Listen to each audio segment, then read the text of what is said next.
Hello friends, आप सभी का स्वागत है मेरे बीएड अड्डा चैनल पर। आज मैं आपको बीएड के paper creating an inclusive education के टॉपिक डिसेबिलिटी इन चिल्ड्रन, बच्चों में विकलांगता, जो कि आपके इस क्वेश्चन से 5 to 10 मार्क्स के क्वेश्चंस आते रहे हैं। और इस टॉपिक में आपके लर्निंग डिसेबिलिटीज़, उसकी characteristics of learning disabled children की जो विशेषताएं होती हैं वो बताया जाएगा। और लर्निंग डिसेबिलिटीज़ कितने प्रकार के होते हैं एक कंसेप्ट में आपके देखे जाएंगे कि डिसलेक्सिया, डिसग्राफिया, डिसकैलकुलिया, डिसप्रैक्सिया होते हैं। और दूसरे बेसिस पे ये दो टाइप के होते हैं, जनरल और स्पेसिफिक डिसेबिलिटीज़ होते हैं। तो आपके 10 मार्क्स में अगर क्वेश्चन पूछे जाएंगे तो वो पूछे जाएंगे कि लर्निंग डिसेबिलिटीज़ के बारे में लिखने के लिए right A short notes on learning disabilities. और ऐसे भी पूछ सकते हैं 5 मार्क्स में अगर पूछना हो तो डिसलेक्सिया या किसी ये चारों में से किसी एक के बारे में पूछ सकते हैं। या फिर पूछ सकते हैं कि what are the characteristics of learning disabled children. तो ये सब टॉपिक से आपके 5 to 10 मार्क्स के आते हैं। और ये वेरी वेरी इंपॉर्टेंट टॉपिक रहा है बीएड पॉइंट ऑफ व्यू से, इंक्लूसिव एजुकेशन पेपर से। तो चलिए देखते हैं डिसेबिलिटीज़ इन चिल्ड्रन। पहला है लर्निंग डिसेबिलिटीज़। तो इसके बारे में देख लेते हैं लर्निंग डिसेबिलिटीज़ होती क्या है, सीखने की तो जो अयोग्यता होती है उसके बारे में। पहला है न्यूरोलॉजिकली बेस्ड प्रोसेसिंग प्रॉब्लम्स। तो जो आपकी न्यूरोलॉजी, जो न्यूरॉन्स होते हैं शरीर में, हमारे शरीर में जो इन्फॉर्मेशन ट्रांसमिट करने के लिए जो एक सेल होते हैं जिसे न्यूरॉन कहते हैं। तो ये सेल जो है हमारा इन्फॉर्मेशन जो है ना, वो इन्फॉर्मेशन ट्रैवल करके सेंसरी न्यूरॉन, मोटर न्यूरॉन के ट्रांसफ़र के थ्रू इन्फॉर्मेशन ये हमारे ब्रेन तक जाता है। फिर ब्रेन से हमारे फिर रिट्राइव करके फिर अपना मतलब क्या देता है, वो बॉडी में आपको आदेश देता है कि ये काम करना है कि नहीं करना है। तो यही जो न्यूरोलॉजी हमारे बॉडी में होती है उससे रिलेटेड जो भी प्रॉब्लम्स होते हैं, समस्याएं होती है, वही आपकी लर्निंग डिसेबिलिटीज़ कहलाती है। These processing problems can interfere with learning basic skills such as reading, writing, calculating. तो ये जो प्रोसेसिंग प्रॉब्लम्स है जो है ये हमारे जो प्रसंस्करण जो समस्याएं हो रही है इसमें जो हमारा बेसिक कार्य होता है, जैसे कि हम लोग पढ़ने में क्या क्या यूज़ करते हैं। पहला हम लोग लिखना मतलब पढ़ने का काम करते हैं, फिर दूसरा लिखने का काम करते हैं, तीसरा कैलकुलेट करने का मतलब गुना भाग करने का काम करते हैं जो मैथ्स में आता है। तो ये एक तरह का अगर इसमें कोई कठिनाई होती है तो ये एक सीखने की अयोग्यता में शामिल किया जाता है इसे। इट इज़ ए एवरेज और अबव एवरेज इंटेलिजेंस। तो जो लर्निंग डिसेबिलिटीज़ है ये किस किस में हो सकता है, एक एवरेज, या तो बच्चा बहुत ज़्यादा औसत होगा या औसत से ऊपर बुद्धिमान होगा तो इसमें अयोग्यता की प्रॉब्लम्स आएंगी। जैसे नहीं बोलते कि किसी लर्निंग डिसेबल का एक ऑर्गन अगर ज़्यादा मतलब एक ऑर्गन उसका नॉन फंक्शनल जो काम नहीं करता तो बाकी सब ऑर्गन ज़्यादा डेवलप कर जाते हैं। It is lifelong and due to genetic and or neurobiological factors or injury that alters brain function in a manner which affects one or more processes related to learning। तो ये एक तरह का आजीवन होता है। और कुछ कुछ में क्या होता है, ये आनुवंशिक भी होते हैं कि जो आपके पेरेंट्स में है उससे आपके कैरेक्टरिस्टिक जो है वो आपके बच्चों में आ जाते हैं। और कुछ कुछ न्यूरोबायोलॉजिकल होते हैं, न्यूरॉन की समस्या के कारण जो प्रॉब्लम्स आती है, कठिनाई आती है, या फिर इंजरी या कोई चोट लगने के कारण हमारा जो ब्रेन में काम करने का तरीका है, जो काम है, कार्य प्रणाली है, वो बिगड़ जाती है, जिसके कारण हमारा कोई भी चीज़ सीखने का जो कार्य होता है वो प्रभावित होता है। जिस हिसाब से हमारे बॉडी में अगर फ्रैक्चर होता है, हाथ में हो या पैर में हो, तो उस फ्रैक्चर से हम लोग जो नॉर्मल डेली लाइफ जो जीते थे, नॉर्मल डेली एक्टिविटीज़ करते थे, वो हमारा कार्य प्रभावित हो जाता। उसी प्रकार से अगर हमारा ये सब चीज़ प्रभावित होता है तो हम लोग की जो सीखने की कार्यशीला चल रही है उसमें कठिनाइयाँ होगी। तो यहाँ तक समझ में आ गया लर्निंग डिसेबिलिटीज़। अब चलते हैं अगला बात पे, results from impairment in one or more processes. जो इम्पेयरमेंट होती है, जो ये परिणाम मतलब जो भी कठिनाइयाँ होती है इससे संबंधित, तो उसमें ये एक में प्रोसेस में एक कार्य में हो सकता है या फिर एक से अधिक प्रक्रिया जो होती है उसमें हो सकती है। तो इसमें होगा क्या, परसीविंग जो हम धारण करते हैं, थिंकिंग जो सोचते हैं हम लोग, और जो याद रखने के सीखने से जो भी संबंधित कार्य होता है वो हमारा अफेक्ट होता है। Disabilities are suggested by an unexpected academy. तो जो डिसेबिलिटीज़ जो विकलांगता है वो एक तरह से अप्रत्यक्षी एकेडमी द्वारा उपलब्ध होती है। कोई इंस्टीट्यूट होता है वो इसको करता है। लर्निंग डिसेबिलिटी स्कूल्स होते हैं, विकलांगता स्कूल अलग से होते हैं। तो ये एक तरह का अचीवमेंट के अंदर आता है ये सब academy, which is maintain only by unusually high levels of efforts and support. तो ये असामान्य जो विद्यालय होती है ये उच्च स्तर पे काम करती है और इसकी प्रयास और समर्थन द्वारा ही इसे बनाया जा सकता है। अगर इसे सपोर्ट नहीं किया जाएगा तो जो एकेडमी है या फिर जो इसके रिलेटेड एनजीओ जो कार्य काम कर रहा है वो ये चीज़ से आगे प्रभाव होगा और जो डिसेबल चाइल्ड है वो आपके लर्निंग या कुछ शिक्षा लेने में असमर्थ रूप से होंगे। अगला है such children have a severe discrepancy between their achievement and intellectual ability. तो जो ऐसे बच्चे होते हैं उसमें जो भी चीज़ उपलब्ध होती है या फिर बौद्धिक क्षमता होती है उसके बीच में एक क्या होता है, गंभीर विसंगति होती है, इंटेलेक्चुअल एबिलिटीज़ होते हैं। तो यहाँ तक समझ में आएगा। अगला पॉइंट देखते हैं, such children may have the following specific problems. तो ऐसे बच्चों में क्या होता है, कुछ विशेष समस्याएं होती है। जैसा पहला है रीडिंग डिसेबिलिटी, उससे पढ़ने की अक्षमता होगी, वो पढ़ नहीं पाएंगे। अगर आप बोलोगे उसको कि ये किताब पढ़ के दिखाओ, आप रीड करो, रीड लाउडली करो, तो वो वो अच्छे से पढ़ नहीं पाएंगे, पढ़ने में उसे समस्या आएगी। दूसरा राइटिंग डिसेबिलिटीज़, लिखने की जो अक्षमता होती है, वो कुछ भी लिख नहीं पाते सही से। अगला है प्रॉब्लम्स इन कॉम्प्रिहेंशन कम्युनिकेशन। तो जो समझने और संवाद करने की जो समस्या होती है उसमें प्रॉब्लम्स आते हैं। फिर प्रॉब्लम्स इन न्यूमेरिकल एबिलिटी, जो भी संख्यात्मक क्षमता होती है उसमें समस्याएं आती हैं। These disorders affect learning in individual who otherwise demonstrate at least average ability essential for thinking or reasoning।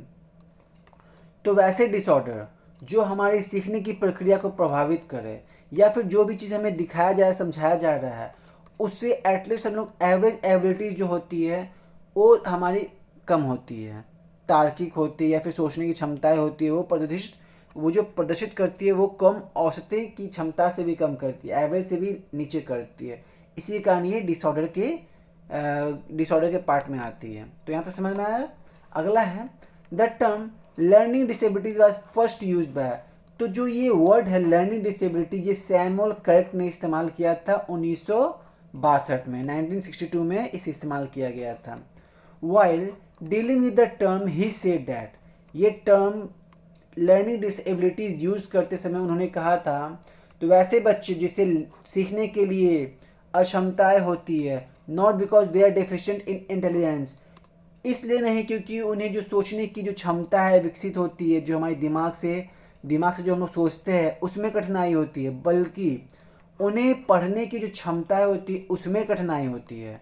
उनकी जो कार्य करने की जो गति होती है वो धीरे होती है। But they are learning disabled, but वो क्या होते हैं, उसे सीखने की विकलांगता होती है, मतलब डिसेबल अक्षमता होती है, due to some other reason, such other reason, कुछ और कार्य के कारण उसे ये प्रॉब्लम्स होते हैं, such as problems in educational condition और any problems in function of the child.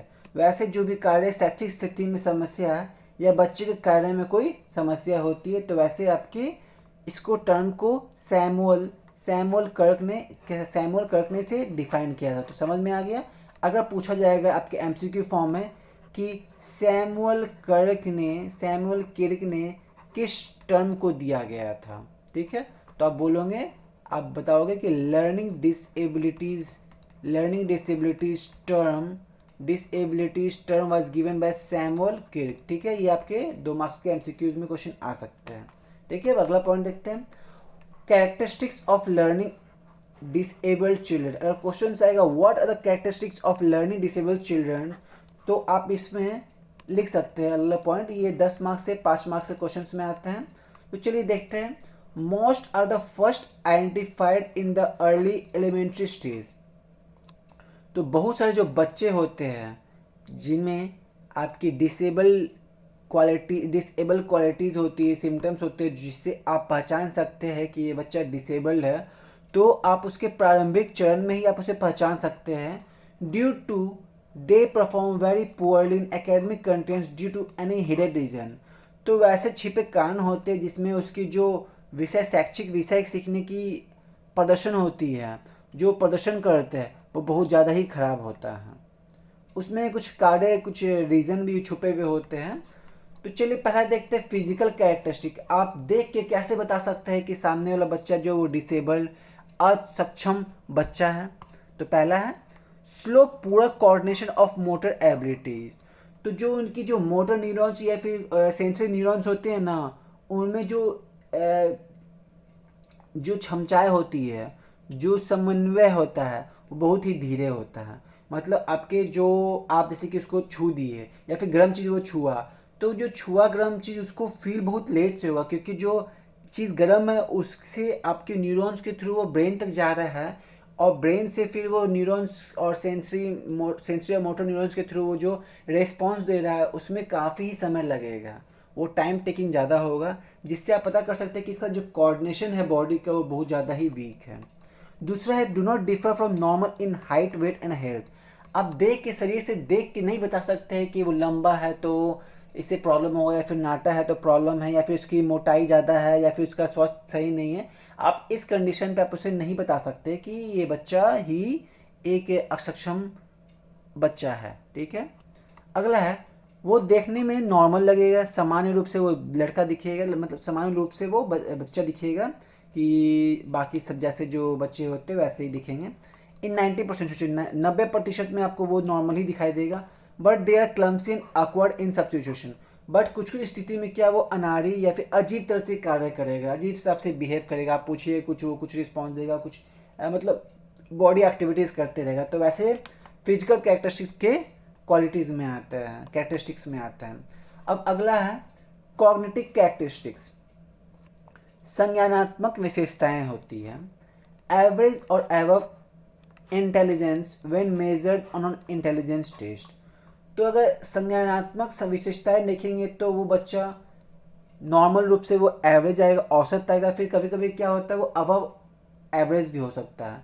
बुद्धि में वो फिर नॉर्मल होगा, फिर अबव इंटेलिजेंस, अबव मतलब बुद्धि प्रशिक्षण में जो वो औसत मतलब औसत से भी ज़्यादा ही बुद्धिमान हो सकता है। जब आप इंटेलिजेंस टेस्ट करेंगे, बुद्धि प्रशिक्षण करके टेस्ट करेंगे, तो आपको ये मिलेगा।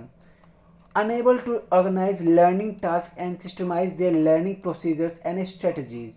तो जो भी सीखने की जो कार्य होती है, जो सीखने का कार्य होता है वो व्यवस्थित करने में जो एक स्टेप बाय स्टेप सिखाया जाता है, सिस्टमेटाइज करके सिखाया जाता है, जो भी प्रक्रिया होती है या रणनीति होती है इस तरह से सिखाया जाता है, तो वो उस तरह से अरेंज नहीं कर पाते हैं, वो अपने तरीके से सीख पाते हैं, अपने कार्य करके ही सीख पाते हैं। Very poor in self monitoring and self evaluation. खुद की जो निगरानी करनी होती है या फिर खुद का मूल्यांकन होता है उसमें काफ़ी बहुत खराब प्रदर्शन रहता है उनका। Unable to retain oral instructions specially. तो जो भी मौखिक रूप से निर्देश दिए जाते हैं वो उसे परफॉर्म, वो असमर्थ रहते हैं उससे कार्य करने के लिए, जो भी आपका मौखिक दिया जाए। Problem solving abilities are very low. जो भी समस्याएं उसे दी जाती है उसे समाधान करने में उसे काफ़ी कम, बहुत ही क्षमता जो होती है काफ़ी कम होती है। अगला specific perceptual problem such as. कुछ विशिष्ट अवधारणात्मक समस्याएं होती है जैसे कि लेफ्ट राइट ओरिएंटेशन, दायां और बायां पाँव। अगर बोला जाता है left right red, left right left, या फिर अटेंशन अटेंडरीज बोला जाता है, तो उसमें जो ओरिएंटेशंस होते हैं वो सही से नहीं बोला जाए। मान लीजिए राइट बोले तो वो लेफ्ट करेगा, लेफ्ट बोले तो राइट करेगा, अबाउट टर्न बोले तो भाई वो सीधा घूम जाएगा। तो ये चीज़ ओरिएंटेशन जो है वो ख़राब होगा। Figure ground differentiation. तो जो आपकी आकृति होती है भूमि, उसमें थोड़ा डिफ्रेंशिएशन होगा आपकी। पैटर्न डिस्क्रिमिनेशन, कोई भी आपकी जो पैटर्न होता है उसमें भेदभाव होने लगेंगे। सिंबल्स, जो भी आपकी प्रतीक दिया जाएगा उसे नहीं पहचान पाएंगे अच्छे से। रिकॉग्निशन, ऑडिटरी एसोसिएशंस और लाइक द प्रॉब्लम्स, वैसे ही पहचान या श्रवण संघ जो होती है इसी तरह की समस्याएं का सामना उन्हें करना पड़ता है। तो ये आपकी संज्ञानात्मक विशेषताएं हो गई। फिजिकल कैरेक्टरिस्टिक्स देख लिया आप, कॉग्निटिव कैरेक्टरिस्टिक्स देख लिए। अब अगला कैरेक्टरिस्टिक्स देखते हैं क्या है, एडुकेशनल कैरेक्टरिस्टिक्स। तो शैक्षिक जो विशेषताएं होती हैं उसके बारे में देखेंगे। Very slow in telling exact time of the watch और giving the names of the months और seasons in a sequence.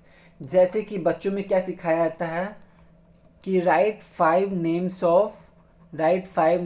Of, पहला बोल सकते हैं मान लीजिए फ्लावर्स, दूसरा बोल दिया जाएगा कि एनिमल्स, तीसरा बोला जाएगा कि मान लीजिए कंट्री नेम, या फिर आपका बोल दिया जाएगा फिर फ्लावर्स हो गया मंथ्स नेम, या फिर आपका बोला चला गया कि काउंटिंग लिखिए 1 to 12 तक काउंट लिखिए। तो ये सब चीज़ में जो सीक्वेंसेस होते हैं, या फिर जो भी आपके जैसे मंथ में क्या हो गया, मंथ में सीक्वेंस हो गया जनवरी फरवरी मार्च अप्रैल, वीक में सीक्वेंस हो गया, या फिर आप समय उससे पूछ लिए। तो जो एग्जैक्ट टाइमिंग है ना, आपके वॉच देखने के बाद भी वो एग्जैक्ट टाइम समय नहीं बता पाते हैं। सीजन्स के भी जो सीक्वेंस होते हैं या मंथ्स के सीक्वेंस होते हैं वो नहीं बता पाते हैं। तो ये कठिनाई होती है।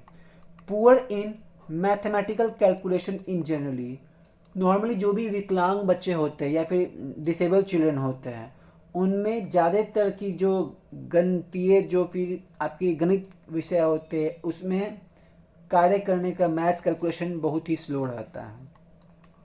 About 2/3 learning disable suffer from this disabilities.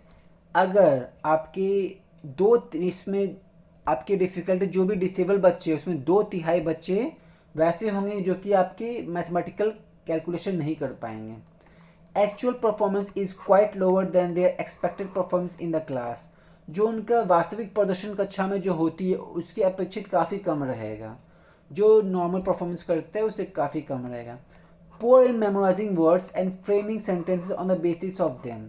तो जो भी बच्चे जो भी वर्ड्स होते हैं, जो भी या आपके याद करने वाले जो भी आपके वाक्य होते हैं उसे वो याद नहीं कर पाते हैं, और उसे आप उस शब्द से वाक्य बनाने बोलेंगे तो वो वाक्य भी नहीं बना पाएंगे।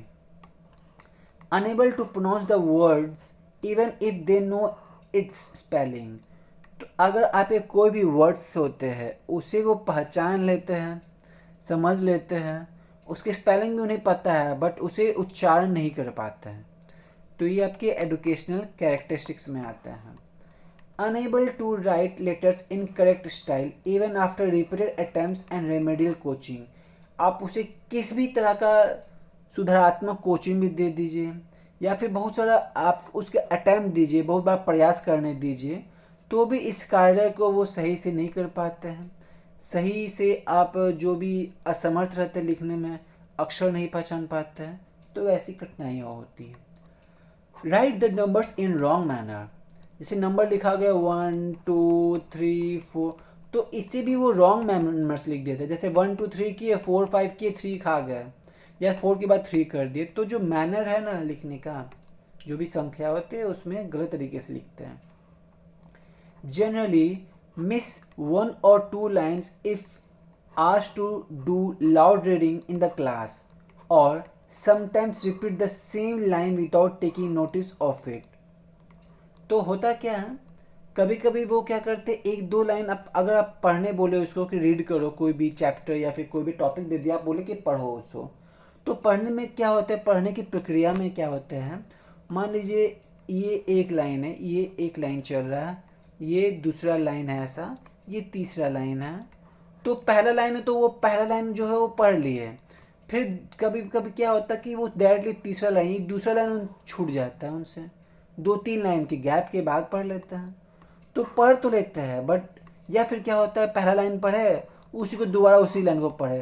तो जो कोऑर्डिनेशन होता है ना, आई कोऑर्डिनेशन या ब्रेन कोऑर्डिनेशन, उन्हें नहीं पता होता कि ये पहले भी पढ़ चुके हैं। तो ये चीज़ होता है और उन्हें पता भी नहीं चलता है कि, उन्हें ध्यान भी नहीं होता है कि ये पंक्ति दोबारा पढ़ चुके हैं। Reverse sequence of letters when pronouncing in word. अगर हम अल्फ़ाबेट सीखने बोले कि A to Z लिखो, पढ़ो लिखो, अगर हम उसको वही Z to A लिखने बोलते हैं तो ये नहीं लिख पाते या फिर प्रोनाउंस नहीं कर पाते हैं, उच्चारण नहीं कर पाते, इन्हें अक्षर समझने की थोड़ा क्रम उलट छेड़ना होता है, मतलब नहीं समझ पाते, उलट दो उसको पलट दो, तो वो नहीं कर, असमर्थ रहते इस कार्य के लिए। अगला है बिहेवियरल कैरेक्टरिस्टिक्स।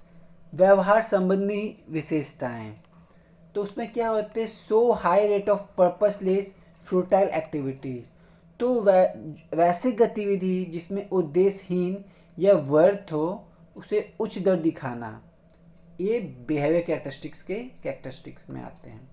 देयर बिहेवियर में be termed as inattentive, hyper active, impulsive, erratic, overly energetic and destructive.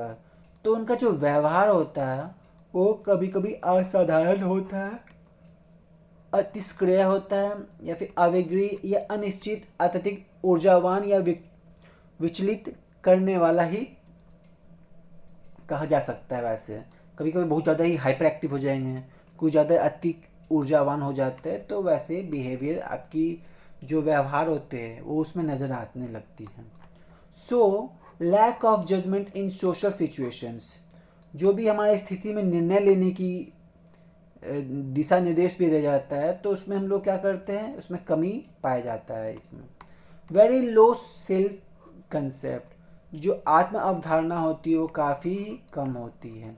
Very slow in responding to the teacher in the class, अगर टीचर कोई सवाल पूछती है, कोई भी उसका जवाब चाहती है, तो उसमें जवाब देने में काफ़ी धीमा होता है और जवाब नहीं दे पाते हैं। On certain occasions they become so excited in class that they are unable to control themselves, कभी कभी अवसर में ऐसा होता है कि वो इतने उत्साहित होते हैं कि वो खुद पर नियंत्रण करना भूल जाते हैं और असमर्थ रहते हैं, कंट्रोल ही नहीं कर पाते, अपना आपा एक तरह से खो देते हैं। Difficult in deciding how others feel about them and establishing good family relations, तो कभी कभी उनमें ये तय करना मुश्किल हो जाता है कि जो वो महसूस करते हैं, जो सोचते हैं, और अच्छे पारिवारिक संबंध स्थापित करने के लिए वो नहीं कर पाते, उसमें कठिनाई होती है।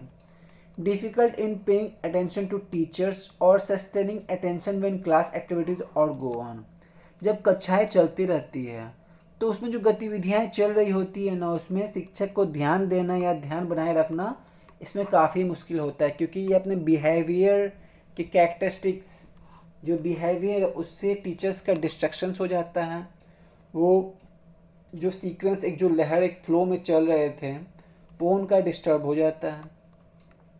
अगला है कम्युनिकेटिव कैरेक्टरिस्टिक्स, संचार संबंधी विशेषताएं। Do not very much mix up with any one due to their poor expression power, तो जो अपनी खराब आवृत्ति शक्ति के कारण किसी के साथ ध्यान घुलना मिलना नहीं पाते हैं, वो घुलन किसी के साथ अच्छी तरह से नहीं मिक्स कर पाते हैं। Do not respond adequately to the questions asked और instructions given by the teachers, तो जो भी शिक्षक द्वारा पूछे गए प्रश्न दिए गए होते हैं उसे निर्देश का पर्याप्त रूप से जवाब नहीं दे पाते हैं। जैसे कि कोई भी क्वेश्चन में पूछा गया है read the instruction as follows, तो वो आपको नहीं पढ़ पाते हैं, जो भी दिशा निर्देश दिया गया है वो नहीं कर पाते हैं। तो ये कम्युनिकेटिव कैरेक्टरिस्टिक्स में आते हैं। अगला है oral communicable is weaker than their written communicable, तो वो लिख तो थोड़ी अच्छी तरीके से कर सकते हैं इन कंपैरिजन टू आपके ओरल, जो मौखिक संचालन होता है वो उनके लिखित संचालन से काफ़ी कमज़ोर होता है। At preschool level, language problem is the most common problem faced by them and this problem is never completely removed by the schooling. तो जो भी प्री स्कूल, जो स्कूल जाने से पहले जो भी चीज़ सिखाया जाता है, तो उसमें सबसे बड़ी समस्या है क्या आती है, उसकी जो भी लैंग्वेज होते हैं, जो भाषा होती है, उसमें बहुत काफ़ी बड़ा एक कठिनाइयों का सामना करना पड़ता है और एक कभी भी किसी तरह से भी ख़त्म नहीं किया जा सकता है, चाहे आप घर पे पढ़ो या फिर चाहे आप विद्यालय जाके पढ़ो। ये चीज़ लैंग्वेज जो आपके विषय की जो समस्याएं होती है वो आपकी उत्पन्न होगी।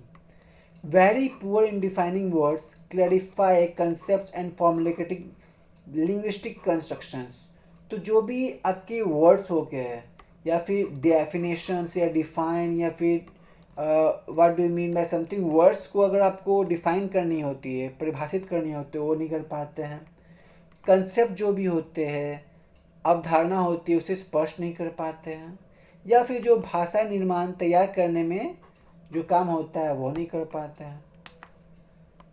तो ये था कम्युनिकेटिव कैरेक्टरिस्टिक्स। अब अगला हमारा टॉपिक है टाइप्स ऑफ लर्निंग डिसेबिलिटीज़। सीखने संबंधी विकलांगता के प्रकार क्या है? डिसलेक्सिया, दूसरा है डिसग्राफिया, अगला है डिसकैलकुलिया, फिर है डिस्पेक्सिया। इसी में दो अलग प्रकार के आते हैं। पहला है जनरल लर्निंग डिसेबिलिटी, जो सामान्य सीखने की अक्षमता होती है, और दूसरा विशेष सीखने की जो अक्षमता होती है। तो ये लर्निंग डिसेबिलिटीज़ के टाइप्स हो गए। तो एक एक करके देखते हैं लर्निंग डिसेबिलिटीज़ के टाइप। पहला है डिसलेक्सिया। तो डिसलेक्सिया में क्या होता है? Incompatibility of reading. इसमें जो पढ़ने की असंगति होती है। A reading disability result from the inability to proceed of graphic symbol. जो भी आपके ग्राफिक प्रतीक होते हैं वो आप पढ़ नहीं पाते, इसे असमर्थ रहते हैं, तो पढ़ने में इसे अक्षमताएँ होती हैं। This problem is related to reading, skill reading, comprehension and correctly pronounce reading. तो इसमें क्या होता है? समस्या पढ़ने में होती है, कौशल में होती है, या पढ़ने की समझ और सही ढंग से उसका उच्चारण, जिसे हम प्रोनाउंसिएशन कहते हैं, वो सही से नहीं कर पाते हैं। The severity can differ in each individual. तो जो गंभीरता होती है वो अलग अलग होती है, but can affect reading fluency. But जो पढ़ने की जो फ्लुएंसी है, जो प्रभावशीलता होती है, वो कम होती है, उसे प्रभावित करता है। Decoding, reading, comprehension, recall, writing, spelling, and sometimes speech and can exist along with other related disorder। तो जो लेखन, याद, समझ, वर्तनी और कभी कभी भाषण में जो ये प्रभावित करने लगते हैं, जो कि आपके डिसलेक्सिया के अंदर आती है, पढ़ने की असंगति। ठीक है, यहाँ तो समझ में आ गया। Sometimes refer to as a language based learning disability. कभी कभी इसे भाषा सीखने की अक्षमता भी कहा जाता है, संदर्भ इसके संदर्भ में आते हैं। If this problem is very severe the child cannot even read 4 letter words. अगर ये समस्या बहुत गंभीर है तो बच्चा जो 4 लाइन के वर्ड्स होते हैं, 4 लाइन के वर्ड्स होते हैं, वो भी नहीं पढ़ पाता है। तो ये डिसलेक्सिया था। अब डिसग्राफिया। डिसग्राफिया में ग्राफिया जो वर्ड्स है वो राइटिंग से हैं। ठीक है। इनकम्पेटिबिलिटी ऑफ राइटिंग, लेखन की असंगति। A learning disability resulting from the difficulty in expressing thoughts in writing and graphing. तो जो भी अपने विचार होते हैं उसे सही तरह से उत्पन्न नहीं कर पाते, उसमें कठिनाई होती है। उसी थॉट्स को आप लिख के ग्राफिक में आप दिखा के कार्य करने के में असमर्थ होते हैं। It generally refers to extreme poor handwriting. उनका जो हैंड राइटिंग होता है लिखने का, वो काफ़ी ख़राब होता है। This type of children has the problem of writing correctly and eight reasonable speed. उनकी जो लिखने की क्षमता होती है या फिर उसकी गति होती है वो काफ़ी ही स्लो होती है, प्रॉब्लमेटिक होती है, सही से लिखना नहीं आता है। They are incompetent to organise the subject matter. तो जो विषय वस्तु की जो व्यवस्थित करने में वो असक्षम होते हैं। If the problem is very severe, अगर समस्या काफ़ी ही गंभीर होती है तो it is very difficult to teach them this skill. तो उसे आपको कौशल सीखने के लिए मुश्किल होती है, उन्हें कोई भी स्किल सीखने के लिए काफ़ी समय लगता है। Drilling can help the teacher to some extent to remove this disabilities. तो ड्रिलिंग करके जो टीचर है, ड्रिलिंग करके टीचर को मदद मिलता है कुछ हद तक कि जो उसकी अक्षमताएं हैं उसको ख़त्म किया जा सके। तो ये था डिसलेक्सिया के बारे में। अब डिसकैलकुलिया, अगला टॉपिक है हम लोग का डिसकैलकुलिया। डिसकैलकुलिया में कैलकुलिया जो वर्ड है ना वो आपके मैथ से रिलेटेड है, कैलकुलेशंस। तो ये एक तरह का मैथमेटिकल इनकम्पेटिबिलिटी है, गणितीय असंगति है। तो this type of children is unavailable to do simple mathematical calculation. सामान्य रूप से जो गणितीय कल करने का गुणगणना होती है वो भी ये असमर्थ होते हैं उस कार्य करने के संदर्भ में। They can not operate symbolic language of mathematics. जो सिम्बॉलिक जो प्रतीकात्मक भाषाएं होती है, जो संरचनाएं होती है, उसमें जैसे प्लस या डिवाइड मल्टीप्लाई प्लस माइनस, इसे पहचानने में भी उसे भी कठिनाई होती है। They are also incompetent to understand the abstract relation among the concept. तो जो भी अवधारणा होती है उसमें जो अमूर्त संबंध होते हैं उसे समझ नहीं पाते हैं। Existence of such a disability in a person does not restrict them to excel in other fields of education।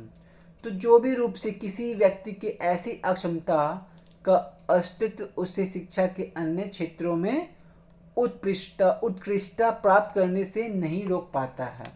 तो ये आपका डिसकैलकुलिया का पार्ट था।